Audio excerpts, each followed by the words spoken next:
welcome back to the channel. Tonight we're going to talk about Dodge. I posted an article last night on Mopar Insiders, and since then I've gotten actually quite a bit of email and stuff about it. Just in the afternoon alone, I got a ton of email. A lot of people, this is about 50-50, the people either liked the idea or hated the idea. And what I said was Dodge needs its own version of the Wagoneer S. And I really think that, Dodge really needs a vehicle to fit right between the Durango, which is obviously a rear-wheel drive based unibody vehicle, but it's 3 rows, and it's an E segment vehicle. And then they have the Hornet, which is a C segment vehicle that's front-wheel drive based.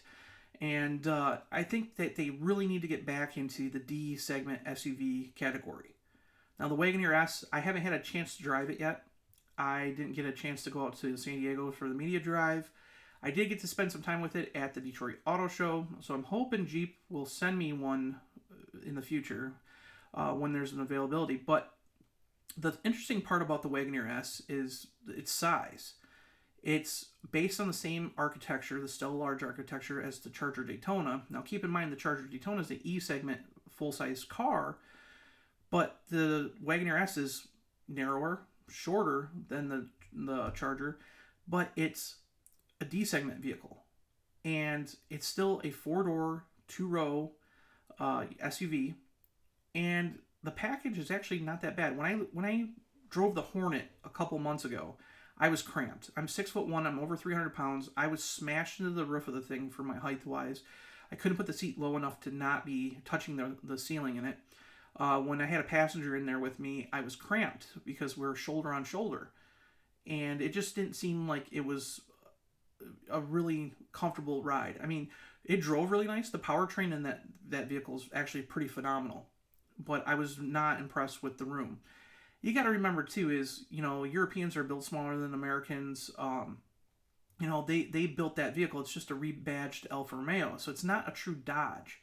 And I think if Dodge took the opportunity to design the Hornet for the second generation for here in North America, I think that, it would be a lot better and more suited for people that are American size. And I'm not just saying fat people. I'm just saying in general, people that are like taller and whatnot and actually broader.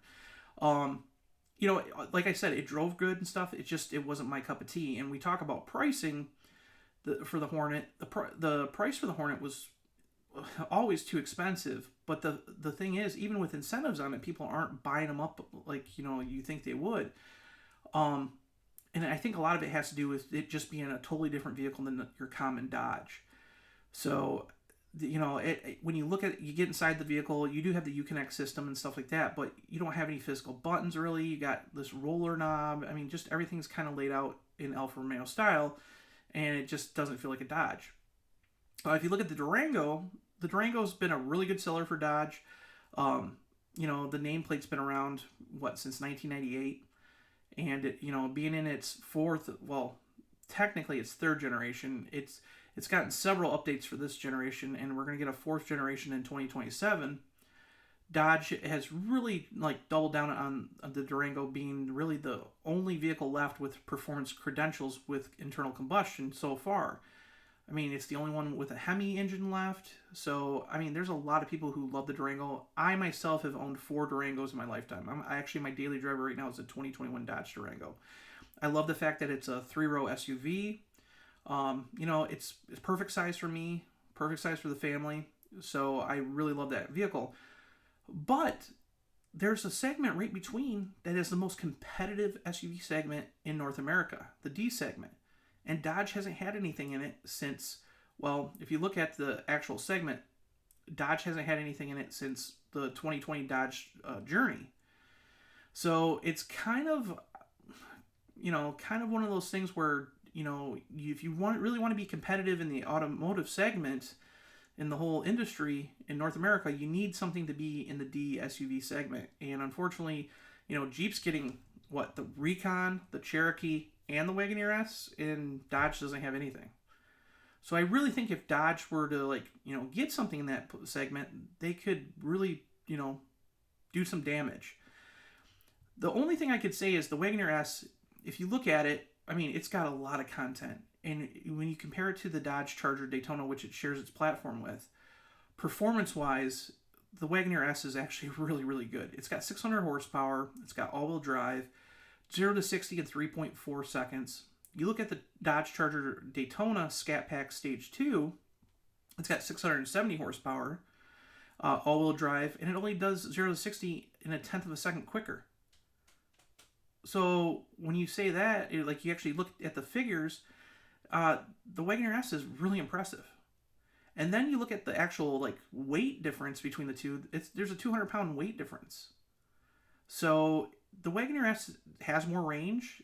It's 4 doors. It's got 2 rows. You get because it's a launch edition. There's only one model for 2024.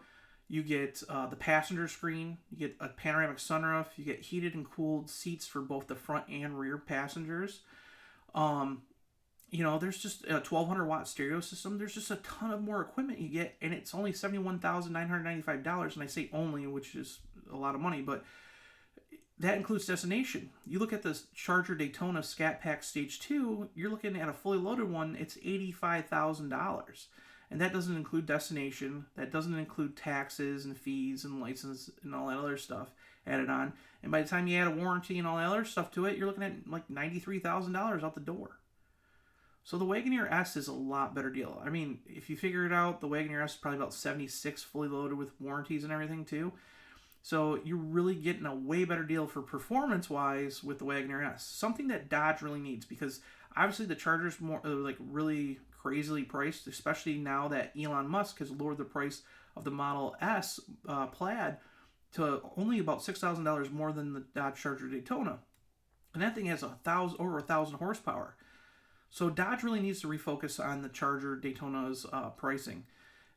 Put it this way, EVs have never been profitable for automakers. I don't understand why Dodge has priced this one so high. I know they're rushing to get the 6-pack model out, but honestly, if you had a D-segment vehicle like a Wagoneer S, it doesn't have to have all the same content and all that, but if you could price it like $65,000 for a BEV that got 300 miles of range, it would do pretty darn good, I think. Now, the interesting thing is a lot of people have asked me, well, we don't want to, most of the comments, I should say, that were negative in my emails were like, we don't want a stupid EV, another EV. Well, you don't have to have an EV-only vehicle. With the Wagoneer S, I mean, it shares, like I said, it's going to share its platform with the Recon and most of its dimensions and stuff. It's built right alongside the Recon and the new Cherokee. The Cherokee is a hybrid only. The Recon's going to have hybrid and BEV, but there's a lot of different things you can do. So, like, for example, there's a new 2-liter, turbocharged 2-liter GME T4 Evo motor that's coming out. And that's going to be standard across the lineup in 2026 for the Jeep Grand Cherokee. So, what I've been told is that vehicle is going to have anywhere from 280 to 300 horsepower standard. And there's going to be 2 different outputs. There's going to be a standard output for that motor and a high output. And the high output is supposed to have like 330. So, I mean, that would be a great little motor to put in one of these things. Dimensions-wise is really what I was focused on. But if you look at a D-segment vehicles, the Alfa Romeo Stelvio, D-segment vehicle, rear-wheel drive based, has the GME T4 in it, 280 horsepower. Handles really good. I don't see why Dodge can't do something like that. The thing is with the Wagoneer S is, it's based more on a front-wheel drive kind of layout. Even though it's all-wheel drive. And, a lot of people are saying, well,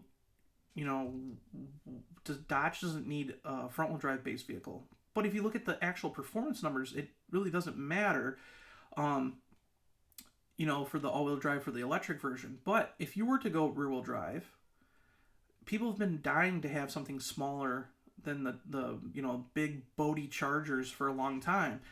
So why not make a crossover out of it? I really think that a crossover would be really good, or whatever you want to say, a D SUV, because now we're calling crossovers SUVs now. But I really think that Dodge would have a really good, idea to really disrupt the D segment if they got into something with the same dimensions as the Wagoneer S. So I did this kind of design on an AI creator, image creator, and it turned out really good. I kind of put some inspiration from the Wagoneer S and some older Chargers and stuff into it, and really, I think this would appeal to people. You know, like I said, a four passenger, 5 passenger crossover. You know, with maybe like 300 horsepower, if not more. I mean, you put a Hurricane engine in it. If it's rear-wheel drive, basically put a Hurricane inline six in it, you can do up to 550 horsepower. So there's a lot of different options that Dodge can do. And I really think that the D segment SUV category is where Dodge needs to hit next. So take and leave me a comment below. What do you think Dodge needs to do? Do they need a D segment like crossover or SUV? Do they need to build you know, a mid-size or compact sedan? Let me know in the comments below. I'd love to hear what you guys, you know, want to see what Dodge does next. So make sure to hit subscribe, and I'll see you in the next video. Bye.